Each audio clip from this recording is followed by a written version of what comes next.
এবারের বিপিএলে প্লেয়ার ড্রাফটের আগেই জমে উঠেছে বিপিএল এর দল সাজানোর মহড়া। বিভিন্ন দলের মালিকরা তাদের দলের প্লেয়ারকে নিলামের আগেই ক্রয় করে নিচ্ছেন।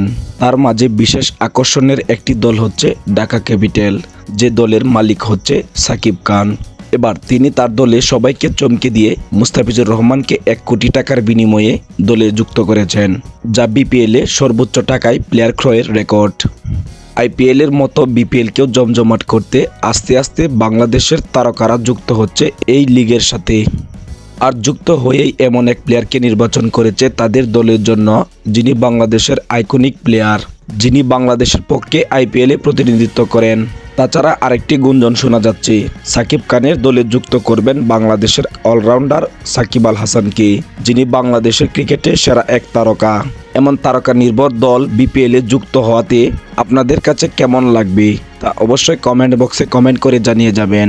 আর এবারের বিপিএল এর আসরটা আরেকটু ব্যতিক্রম হবে কিনা তাও কমেন্ট বক্সে কমেন্ট করে জানিয়ে যাবেন।